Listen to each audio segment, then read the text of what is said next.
So I'll just leave it like that. This is day. What day is this? Check my phone.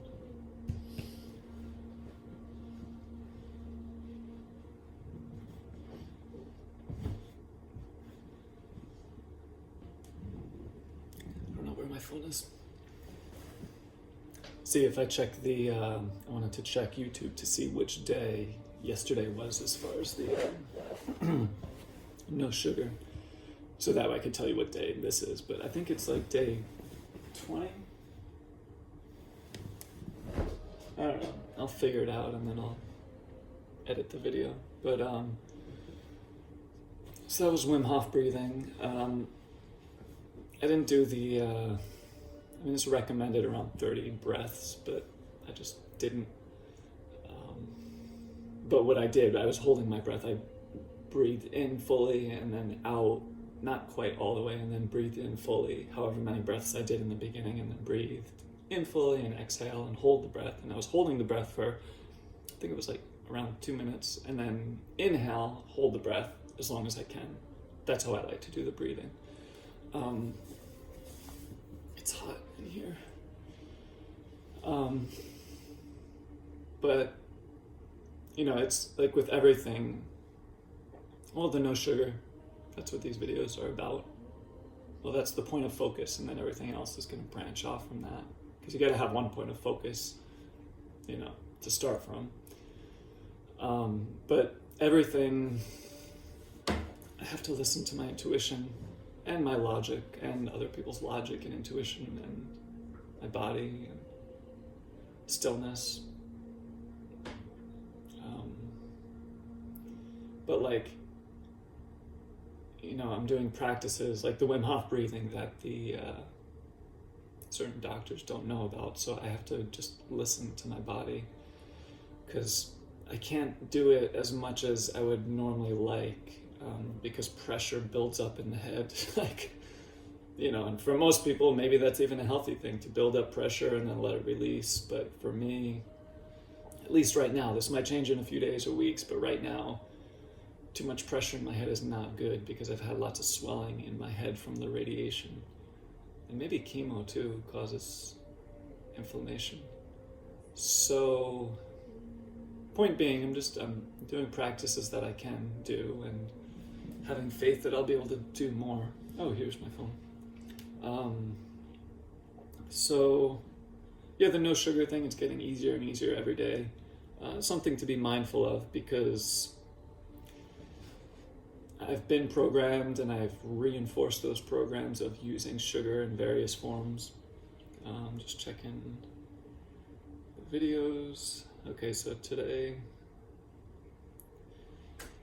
I think, well, the last video is day 18, which I think the video was yesterday. It doesn't even matter. Let's just say today's day 19. Yeah, it looks like, whatever. Today's day, it's either day 19 or 20. So let's just say today's day 19 of no sugar. And it's getting easier and easier every day psychologically and physiologically. Now, I'm not saying sugar's bad for everyone in all cases all the time. I'm just saying my practice right now is having 0 sugar, so I'm not feeding the cancer in the brain.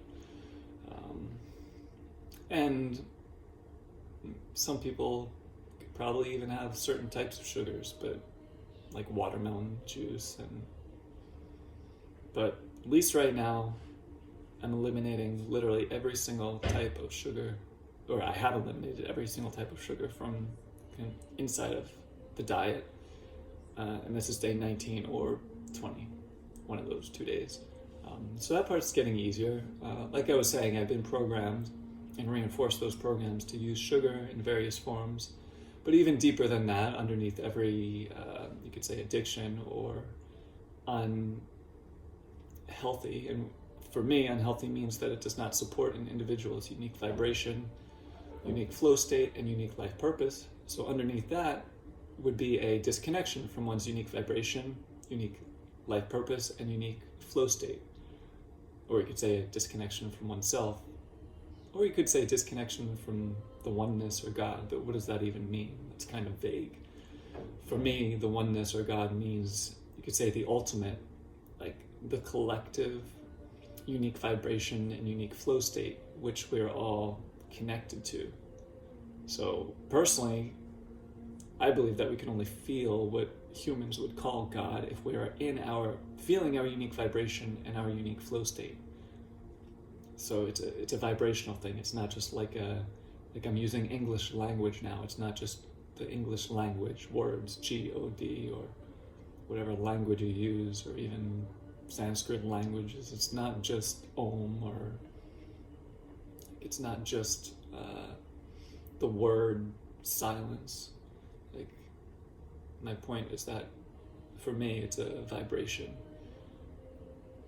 that if we're disconnected from that vibration of who we are, then, well, part of that is just normal, being a human. Like, otherwise, what's, like, that's what it means to be human, to have a little bit of disconnection from the ultimate oneness, to have experience of differences of individuality, and then we have interactions with other individualities, sometimes called people or plants or animals or things like that. And then when we leave the body, I believe that we go back to the oneness. Maybe we have to pass through different realms first. Maybe some people call that heaven or hell, or variations of leading up to the oneness, which could seem like hell at times, and then leading up to more heavenly realms. But so my point is that part of the disconnection is not necessarily a bad thing, but part of the disconnection could lead to what humans might call unhealthy patterns. And in my case, it led to using food, sugar, and just zoning out as a way to cope with the original trauma of, the original trauma of being born, but then also and then after that, the lack of integration from that original trauma. And the lack of integration had to do with using food and other things to deal with things. So, for me, the no sugar is... Oh, good, the video is still on. I hate when it seems to turn off randomly. So the no sugar, it is about the sugar and no sugar and the 3D reality that there's glioblastoma in the brain now. I could say, well, it's not here, I am well. And that's true on a certain level, but on the 3D level, right now, there's the glioblastoma. So the no sugar is addressing that. But then also, like I keep on repeating, that the no sugar is not even the main thing. The main thing is staying connected to my unique vibration as much as possible while I live in this world. So, what else? I've been trying to use the different energies of the body, the breath, the stillness, being aware of the passive machine mind, the active machine mind, and the living mind. Consciously staying connected to those energies, especially the body, the stillness, the living mind, and the mystery, the fifth energy. And being mindful of the passive machine mind, especially when trying to make decisions as far as the highest route of my healing on all levels. I finished 6 weeks of radiation and chemo, I think like 2 weeks ago. Now the radiation ended, it's over, the chemo stopped, and then I'll do another MRI on February 9th. today's January something, 20 something. So in like, I think 2 weeks, I'd have another MRI.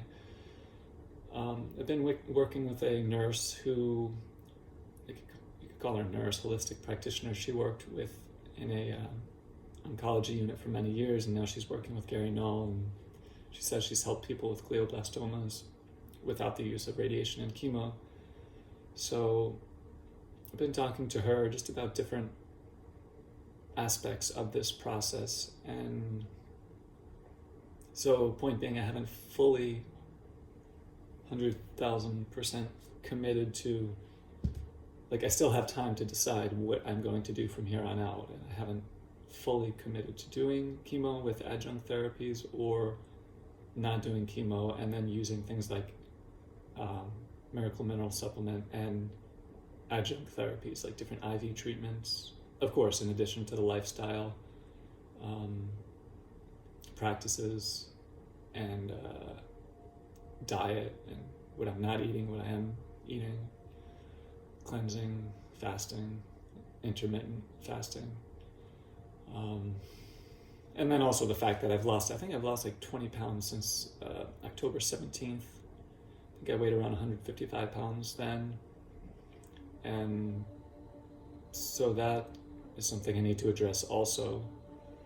I think I weighed like 135 or 134 pounds last week, and now it's up to 141, 142. So my goal is to get up to 155, which is a very healthy weight for me. So point being, like right now I have to balance out everything. Cleansing, like the fact that I'm not exercising because it's just too painful or there's too much. Like I have focus, I can push through a lot, but I want to be smart too. Like I'm not gonna push through exercise too much because it causes pressure in the head and it's gonna increase the inflammation besides the pain or the fact that it could damage the body. So I have to really do everything intelligently. And so, you know, we all have our challenges. Doing my best to not complain internally or externally, but then also be honest at the same time about my limitations and my strengths. So yeah, at times it's been a little bit stressful getting information. Some doctors say, you know, everyone has good intentions. Well, not everyone, but people I've spoken to, they seem to have good intentions and are caring. But I've gotten opinions that chemo does work, chemo doesn't work, chemo works with adjunct therapies.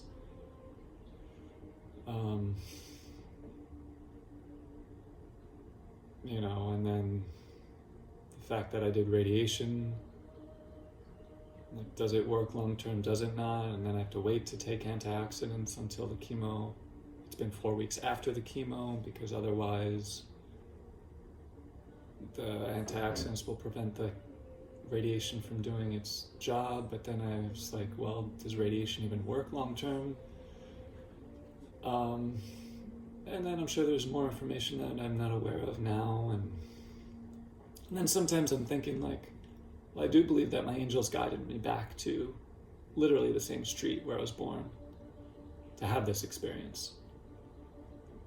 So, and it was meant to be, and it's part of my life path, and it's part of my highest life purpose to have this experience. So, trying to trust, you know, I'm not being just passive and not taking action at all, but I'm trying to trust that my angels in my unique vibration will guide me to, well, I was thinking, well, if I'm supposed to die, then they'll guide me to that, and then I'll just move on, and then that's that. And if I'm supposed to live, then I will just trust that my angels will support me. And again, I'm not saying I'm not gonna do anything or take action, but like, there's only so much action I can do. There's only so much letting go I can do. So part of it is, doing what I can, and then also trusting that, like I said, if my angels, or if I'm supposed to live and manifest my unique vibration in many forms, then my angels will help me, and then just trust that. So this is good practice in faith. And then also all of the, of course, the camera's still on, all the psychological stuff, like believing that it's possible and feeling worthy and, letting go of irrational fears and,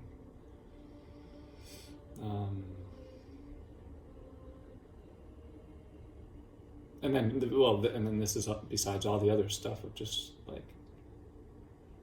the fact that I haven't manifested my unique vibration to create a stable life and relationships, business offering, and way to help others. And so trusting that will happen in this process, and not like stressing out about that, because for me that is just as important as healing the glioblastoma. Staying connected to my unique vibration, stabilizing in it, and living a life based on that. So my body's getting a little sore.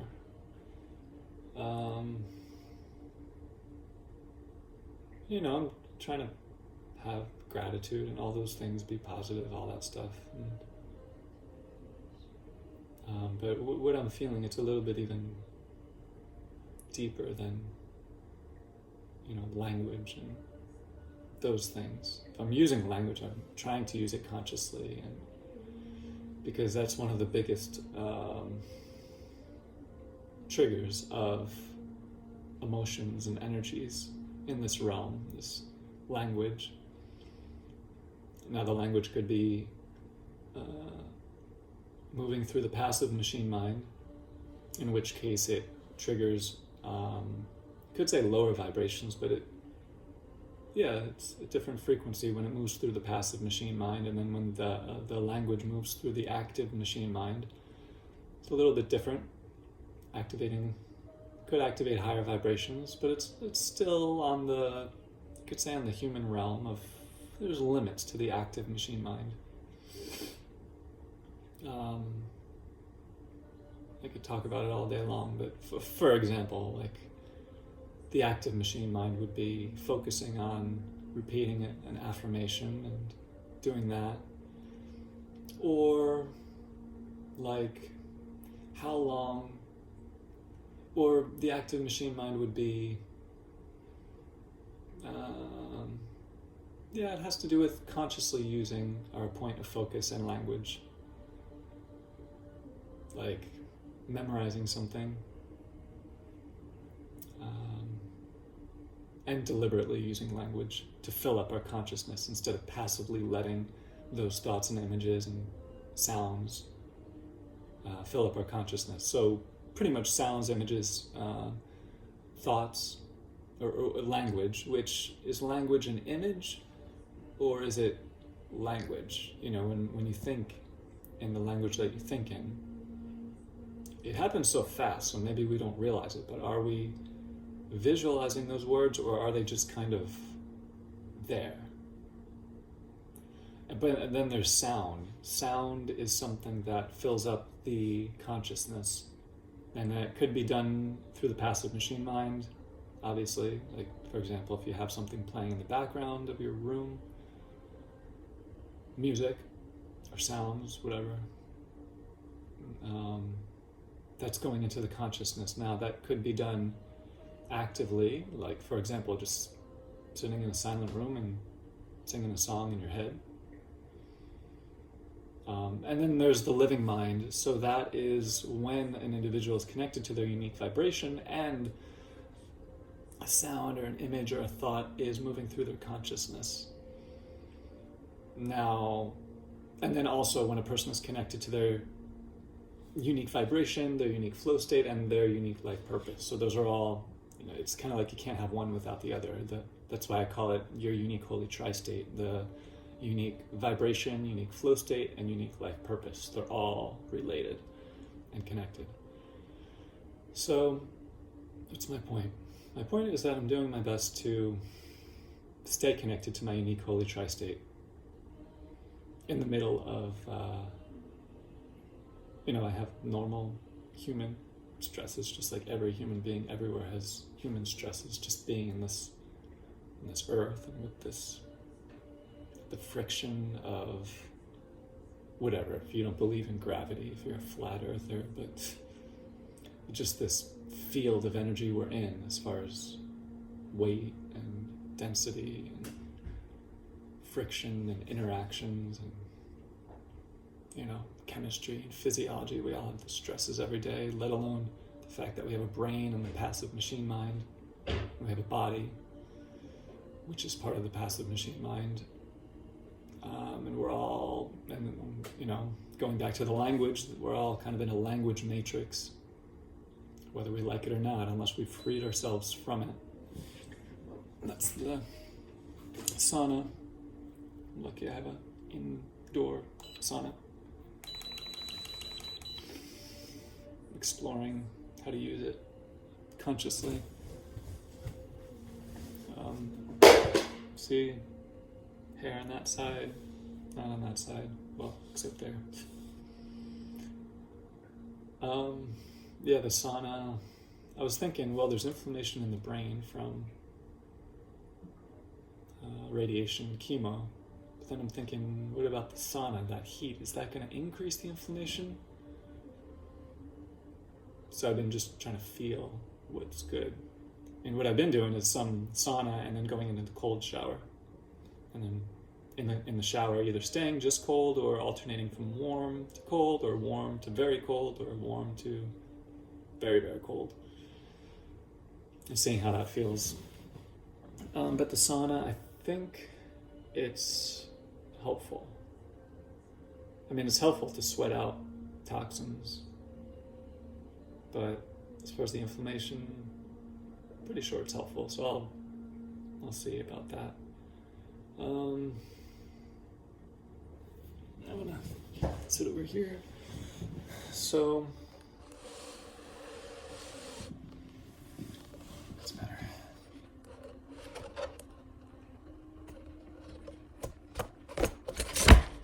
That's not better. Well, if you're still watching this video, hopefully something is helpful.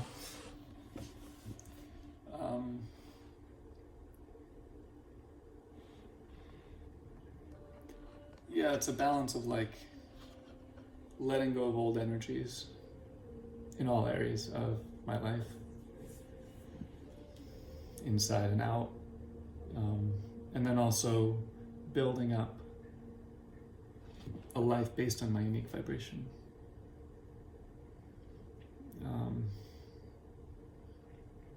And then it's like I'm just facing every lifelong fear and belief, and especially limiting beliefs like there's not enough time, I'm not enough, it's not possible, and all those things.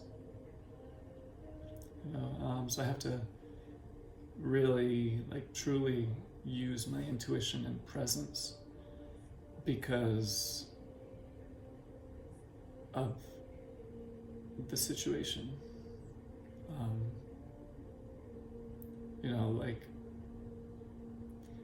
I'm able to play guitar. For example, I'm able to play guitar a little bit more now. There's been a lot of numbness and weakness on the left side of the body, especially since the brain surgery, and then especially since the radiation. At times it felt like the left side of the body was gonna get close to being paralyzed. So, there's one aspect, which is the fear could just make excuses and I guess be victim. But then, also, there is the fact that I'm able to do a little bit more. But then there's also the fact that when I start playing guitar, there's pain and discomfort and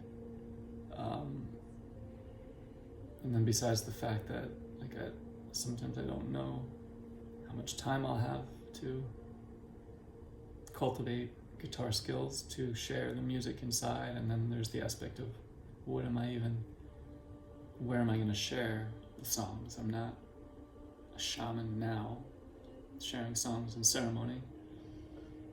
I'm not a good enough musician to play just, I don't know, at coffee shops or something. But there is the fact that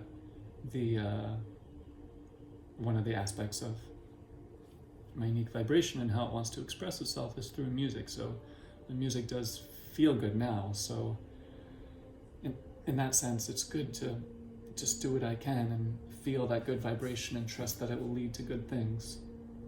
So it's kind of the same thing with everything. It's like, it is important to feel good today, but also cultivate energies that will lead to a stable life based on my unique vibration and flow state, and helping myself and helping others, attracting abundance.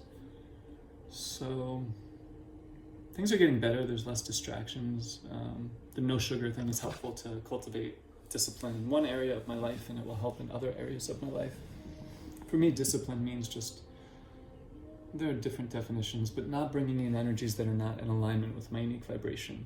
It's kind of a simple concept. So it's not about like struggle or right or wrong or anything like that. It's just a point of focus, and it might take a while to not bring in any energies that are not in alignment with my unique vibration. So that's foundational principle number 7. What do I have control over, or only bringing in energies in support of my unique holy tri-state? So it's kind of just like a goal to reach towards, and I'm not doing it perfectly at all. Well, the no sugar thing I am. I'm just saying in general about not bringing in even one thought or image or sound or energy that's not in alignment with my unique holy tri-state. If I have control over that moment, and what I bring in, well, that's kind of a lofty goal. You know, and this goes not against, but this has nothing to do with dogma or religion, because, well, some religions are legit and incorporate intuition and presence into their practices, but some have laws, and they are not adapted to each individual. So for me, a living religion means that each individual connects with their unique vibration and their unique flow state and their unique life purpose. Another way of saying that simply is just that, like, every moment we have the opportunity for presence, and you can't get presence from reading words 10 minutes ago or 10 years ago. Like, this moment requires the presence. So I'm doing my best to even with the 11 foundational principles, they're, you know, which I'll just go over them real quick. 1, your unique vibration. 2, your unique holy tri-state. 1, your unique vibration. Can't see my fingers. 2, your unique flow state. 3, your unique life purpose. 4, understanding the passive machine mind, the active machine mind, and the living mind. 5, starting now. Success now. Connecting with your unique vibration now. 6, my truth's declaration. 7, what do I have control over now, or only allowing in energies that support one's unique holy tri-state to the best of one's ability. 8, what blocks your unique vibration, or what blocks your unique holy tri-state, and what activates your unique holy tri-state. 9, focus jumping. 10, the 5 energies of the body, the breath, the passive, active machine mind and living mind. The 4th, the 3rd energy of the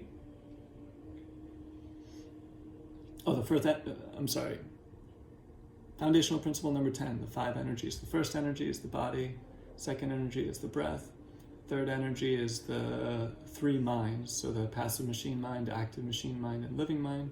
Fourth energy is the stillness or receptivity or letting go energy. The fifth energy is the energy of the mystery, so that's the fifth of the 5 energies. And then the 11th foundational principle is the 5 minutes of surrender, or it could be 5 seconds or 10 seconds or however long, but however long it takes to activate one's unique holy tri-state, which could, another way of saying that is how long does it take to activate your flow state, or how long does it take to connect to your unique vibration, or how long does it take to connect to your unique life purpose. So those are the 11 foundational principles. So even with the 11 foundational principles, it's like those are just words that I said a minute ago. So the main thing is to, you could say, presence, and then consciously, as much as possible, using the 11 foundational principles. That's what I'm doing. So that's what I'm saying about like religion and other stuff. And the main thing is to connect with one's unique vibration, unique flow state, and unique life purpose, and then use whatever tools to do that. So, how much time? 35 minutes. There's so much pain now. It's like I said, I'm trying to be, especially in these videos, honest. I was gonna say, I don't really talk to people much. I mean, I'm living with my mom and stepfather, talk to them minimally. I mean, I'm open to talking to them whenever they want, but I'm just saying, like, no talking. YouTube videos, the only ones I watch are Meditative Mind, where they have music. And then occasionally, recently, I've been trying to educate myself on a few different iPad Pro programs, like Procreate, to work on my art, LumaFusion, which is another art program to work on video editing, because I want to transform my art into really cool, like, layered videos. And then it's kind of like a practice that I have to force myself to do, because I don't even really want to watch YouTube videos, to be honest, partially because I was addicted to them for many years. Even the most positive ones, I was using them to disconnect and run away from myself and avoid creativity. But as a practice each day, I'm choosing to watch at least one YouTube video that is funny, like a humor practice every day. So, oh yeah, but other than that, I am not talking to people. Like, I'm not actively, I don't have any friends. Now, I have my unique vibration, my angel guides. I don't feel alone right now at all, even though I'm just in the room alone. So it's been a big process of the old life, just like, it's truly a death process. It's not always comfortable, but seeing all the old relationships, and a lot of them, maybe most of them, are based on me disconnecting from my unique vibration. So I haven't even wanted to talk to people where I was disconnected from myself and we had a relationship. No, it's not out of anger or anything like that. It's just that's what feels right for me now.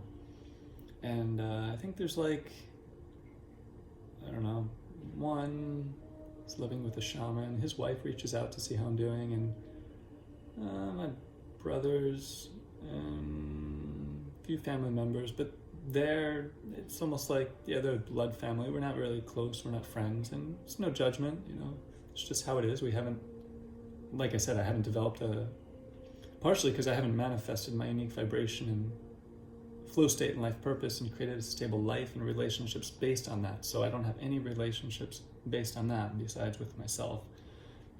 So when they communicate, I kind of just communicate on the level that feels right. Like, I'm not gonna share anything like this with them because it's just literally a different language, and it's okay. So I just say how you're doing. Pain, but I'm staying positive, and that's about it.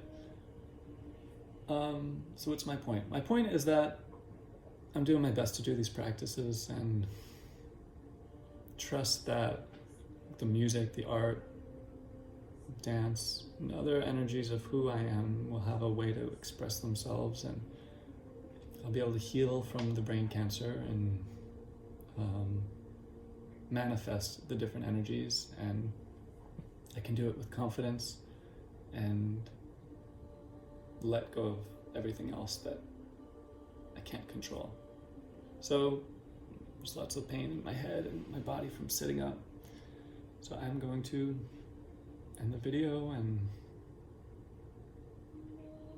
look at that mandala for a second. I'm not telling you to, I'm saying I will. But you probably are now. Okay, so thank you for joining me in this journey, and I'll speak to you in the next one.